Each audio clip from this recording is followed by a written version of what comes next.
में से मुझे पता चला कई लोगों को डराया गया, धमकाया गया, उसके बावजूद भी आप लोग हिम्मत करके मुझसे मिलने के लिए आए। मैं तहे दिल से आप सबका बहुत बहुत आभारी हूँ। दोस्तों, देश को आज़ाद हुए 75 साल हो गए। हमारा देश, पूरा देश इस टाइम 75 साल मना रहा है। चारों तरफ सेलिब्रेशन चल रहे हैं। देश उसमें देशभक्ति में डूबा हुआ है। 75 साल में हमने बहुत कुछ पाया, लेकिन ये वक्त सोचने का भी है। इन 75 साल में बहुत सारे ऐसे देश हैं जो हमसे आगे निकल गए।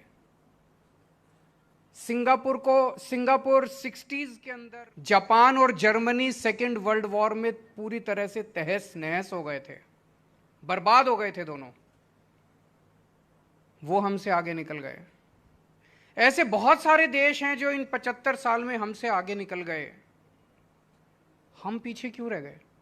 हमारे में क्या कमी है? भगवान ने हमको सब कुछ दिया है।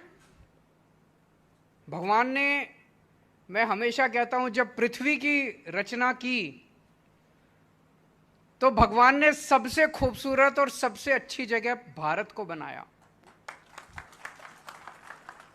हमें पहाड़, नदियां, जड़ी बूटी, फसलें, मिनरल्स, सब कुछ दिया, समुद्र, सब कुछ दिया। क्या नहीं दिया भगवान ने? कोई कमी नहीं छोड़ी भगवान ने अपनी तरफ से। और जब भगवान ने पृथ्वी के ऊपर इंसान की रचना की, आदमी की रचना की, आदमी को बनाया, तो सबसे इंटेलिजेंट आदमी उसने भारत के लोगों को बनाया। हमारे भारत के लोग पूरी दुनिया में घूमते हैं। आप जितनी मल्टीनेशनल कंपनीज हैं, बड़ी बड़ी कंपनीज हैं, उठा के देख लो, सबके टॉप के ऊपर आपको इंडियन बैठा हुआ मिलेगा। फिर हमारा देश पीछे क्यों रह गया?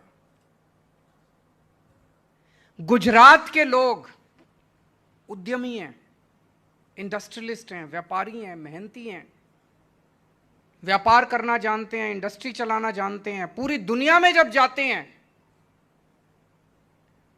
तो देश का नाम रोशन करते हैं गुजरात के लोग। लेकिन जब अपने देश में आते हैं, गुजरात में आते हैं, तो उनको कहा जाता है, खबरदार केजरीवाल की मीटिंग में गए तो। इसलिए हमारा देश पीछे रह गया। हम आपस में लड़ते रह गए।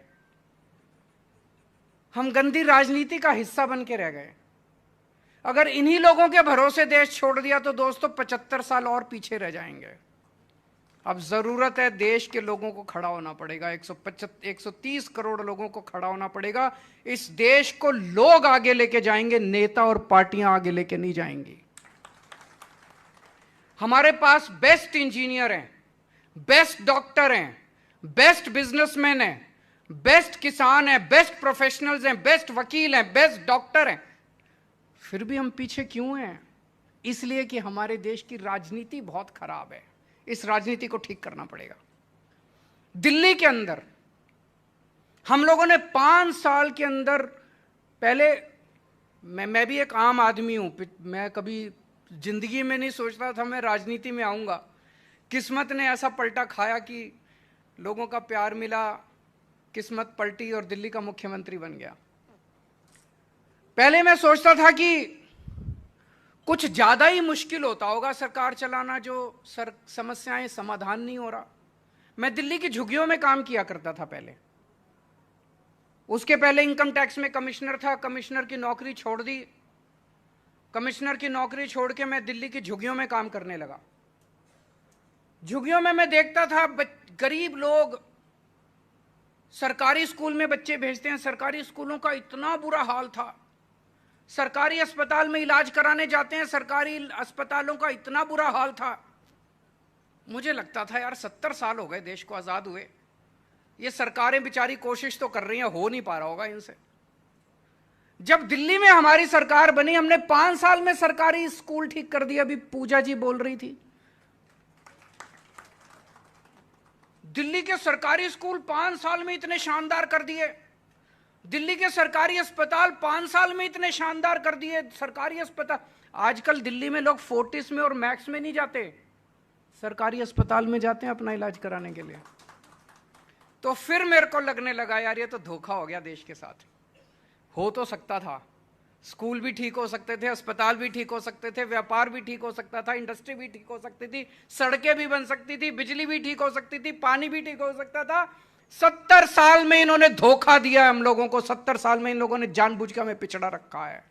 देश आगे बढ़ सकता है दोस्तों, ये गंदी राजनीति खत्म करनी पड़ेगी। बताइए, मैं अगर आपसे जामनगर मिलने आ रहा हूं, मैं कोई आतंकवादी हूं? मैं दिल्ली से चल के आ रहा हूं, यार एक कप चाय पिला दो, बस यही तो चाह रहा हूं, और तो कुछ नहीं मांग रहा। और मैं पाटिल साहब से, सीएम साहब से निवेदन करूंगा, आप भी आइए ना इस मीटिंग में, बैठ के बात करते हैं, चर्चा करते हैं। गुजरात की संस्कृति तो यही है। गुजरात की संस्कृति ये थोड़ी है कि जीएसटी के अफसरों को फोन कर करके धमकाओगे, खबरदार कोई केजरीवाल की। अरे मैं कोई चोरी करके थोड़ी ले जा रहा हूं यार, कुछ धमकाने की क्या जरूरत है। और मैं गुजरात के सीएम साहब को आज आमंत्रित करता हूं, आप आइए दिल्ली में मीटिंग कीजिए। मैं आप किसी को नहीं धमकाऊंगा, सबको भेजूंगा आपकी मीटिंग में, कि सुन के तो आओ। हो सकता है सीएम कोई अच्छी बात कहें। अच्छी बातों के आदान प्रदान में क्यों रोक लगाई जाती है? इस देश के अंदर अगर कोई आ रहे हैं, जा रहे हैं, क्यों? मेरे को 1 साल पहले सूरत के कुछ व्यापारियों ने बुलाया, सूरत की एक एसोसिएशन ने बुलाया। मैंने कहा हाँ मैं आऊंगा। मैंने इनविटेशन स्वीकार कर लिया। जाने के 24 घंटे पहले उनका फोन आया कि सर प्लीज माफ कर दीजिए, हमें धमकी आ रही है कि अगर तुमने इनको बुलाया तो वो जिस हॉल में होना था, हॉल की बुकिंग कैंसिल कर दी इन लोगों ने। अब मैं राजकोट में गया टाउन हॉल करने के लिए, हमारी बड़ा अच्छा आदान प्रदान हुआ, जैसे आज आदान प्रदान हुआ हमारा। मैंने बहुत,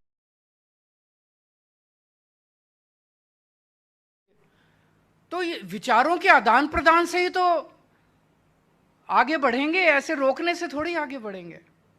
मैं राजकोट में गया, वहां पे बहुत अच्छा बताते हैं कि मेरी मीटिंग के बाद बड़ा तंग किया इन्होंने व्यापारियों को। आज मैं यहां आ रहा था, जाने के पहले ही इन्होंने धमकियां देनी चालू कर दी कि खबरदार जो केजरीवाल की मीटिंग में गए। ये तो सही नहीं है, ये गुजरात की संस्कृति नहीं है। मैं इनसे निवेदन करूंगा हाथ जोड़ के, बीजेपी वालों से, ऐसे नहीं करना चाहिए, ये सही नहीं है। आज मैं आपके बीच में, अक्सर क्या होता है, चुनाव के पहले पार्टियां आती हैं, पार्टियों को व्यापारी चुनाव के पहले ही याद आते हैं, क्योंकि डोनेशन लेना होता है कि नहीं होता? पार्टियों को चुनाव के पहले उद्योगपति याद आते हैं, व्यापारी याद आते हैं, उसके पहले कोई नहीं पूछता, उसके लिए डंडा मारते हैं 5 साल, फिर याद आते हैं।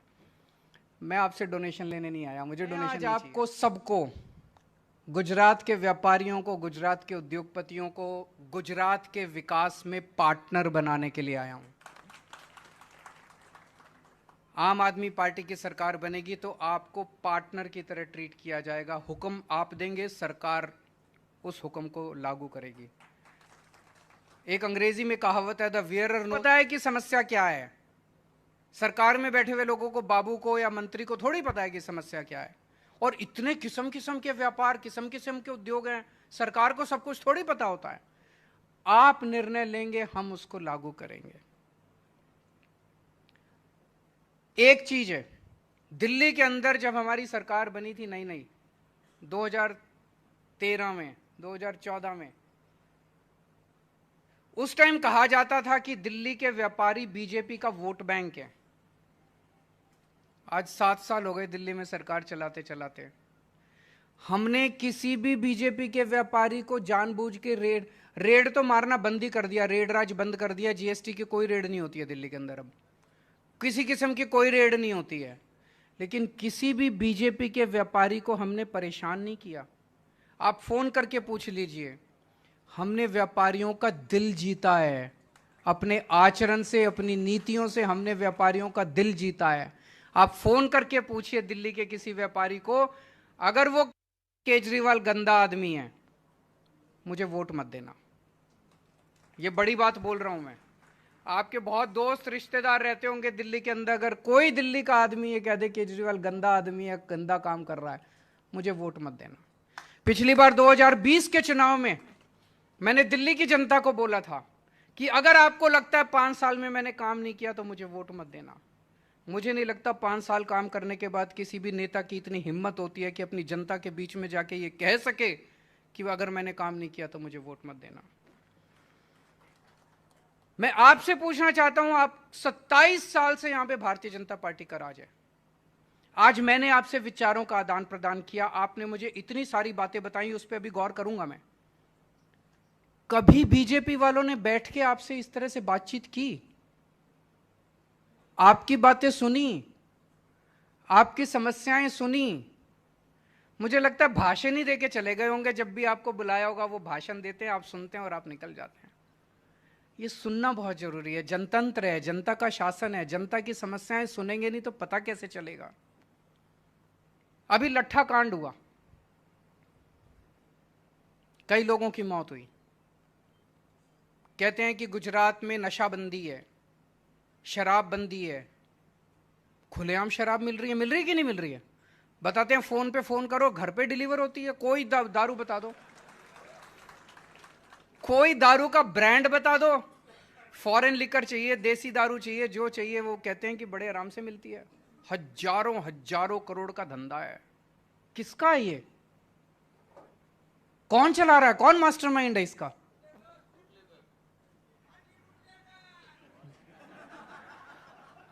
सबको पता है, सबको पता है। अब जब ये लट्ठा कांड हुआ, कई लोगों की मौत हुई, कई लोग अस्पताल में एडमिट थे। मैं उनसे मिलने के लिए गया, उनसे पूछा मैंने कहा कि कहां से आई शराब? में बिकती है, रोज आती है, रोज गांव में बिकती है। खुलेआम दारू बिक रही है, तो ऐसा तो नहीं पता हो सकता कि सरकार को नहीं पता? सरकार को तो पता है। इसका मतलब पूरी प्रशासन की मर्जी से चल रहा है, प्रशासन की भागीदारी से चल रहा है। मैं उनसे मिलने के लिए गया अस्पताल में, दिल्ली का मुख्यमंत्री, गुजरात के मुख्यमंत्री उनसे मिलने के लिए नहीं गए, पाटिल साहब उनसे मिलने के लिए नहीं गए। हर चीज तो वोट के तराजू में नहीं तोलनी चाहिए ना, इंसानियत भी तो कुछ होती है। अपने ही तो राज्य के लोग हैं, अपने ही तो देश के लोग हैं, जाने में क्या हर्ज है? ये थोड़ी देखना चाहिए कि वोट मिलेगा कि नहीं मिलेगा, कितने वोट जाएंगे, कितने वोट आए। हर चीज वोट से नहीं होती, इंसान है, इंसानियत है। आजकल रेवड़ी की खूब चर्चा हो रही है पूरे देश के अंदर। फ्री की रेवड़ी, फ्री की रेवड़ी, फ्री की रेवड़ी। हमने दिल्ली में सरकारी स्कूल बहुत शानदार कर दिए। सरकारी स्कूलों में इस साल 400 से ज्यादा बच्चों ने आईआईटी के पेपर पास किए हैं, इंजीनियरिंग के पेपर पास किए हैं। मैं भी आईआईटी से हूं। 400 से ज्यादा बच्चों ने नीट के पेपर पास किए, मेडिकल के, सरकारी स्कूलों के। इतने बच्चे अब मेडिकल में इसमें जा रहे हैं। इतने बच्चे शानदार अंग्रेजी बोलने लगे हैं। 99% से ज्यादा नतीजा आया है सरकारी स्कूलों का इस बार, दिल्ली सरकार का, दिल्ली के सरकारी स्कूलों का। शानदार सरकारी स्कूल कर दिए। अगर सरकारी स्कूलों के अंदर मैं फ्री में शिक्षा दे रहा हूं तो आपसे पूछना चाहता हूं, गलत कर रहा हूं क्या मैं? बच्चों को अच्छी शिक्षा फ्री में मिलनी चाहिए कि नहीं मिलनी चाहिए? यह तो राष्ट्र निर्माण का काम है, यह तो अच्छा काम है। अगर हम अपने बच्चों को अच्छी शिक्षा दे रहा हूं, मैंने अच्छी शिक्षा कर दी और फ्री में दे रहा हूं, बताओ क्या गलत काम कर रहा हूं? पहले दिल्ली के सरकारी अस्पतालों का बहुत बुरा हाल था, टूटे फूटे थे, दवाइयां नहीं मिलती थी, मशीनें खराब थी, एक्सरे की, एमआरआई की मशीनें खराब पड़ी। मैंने सब ठीक कर दिया। सेंट्रली एयर कंडीशन बना दिए सारे सरकारी अस्पताल, मोहल्ला क्लिनिक खोल दिए, सारी दवाइयां फ्री मिलती हैं। दिल्ली में 2 करोड़ लोग रहते हैं। हमने पॉलिसी बना दी कि हर आदमी और हर औरत और हर बच्चे का इलाज मुफ्त होगा। चाहे 10 लाख रुपए का खर्चा है, चाहे 40 लाख रुपए का खर्चा है, चाहे 10 रुपए का खर्चा है। एक क्रॉसिंग से लेके और ट्रांसप्लांट तक सब कुछ मुफ्त है। चाहे अमीर हो चाहे गरीब हो, हम ये नहीं पूछते कि तुम अमीर हो, बीपीएल का कार्ड लाओ, हम ये नहीं पूछते। 2 करोड़ लोगों का इलाज अगर हमने मुफ्त कर दिया, बताइए मैंने क्या गलत किया? कहते हैं फ्री की रेवड़ी बांट रहा है। किस चीज का देते हैं? अभी एक व्यापारी भाई ने बड़ा सही बोला कि व्यापारियों को क्या मिलता है, इतना टैक्स देते हैं, रिटायरमेंट होनी चाहिए। पर रिटायरमेंट तो छोड़ो, जब आप रिटायरमेंट नहीं होते तब आपको क्या मिलता है? हर साल टैक्स ही तो देते हो, टैक्स के बदले में मिलता क्या है? गालियां मिलती हैं।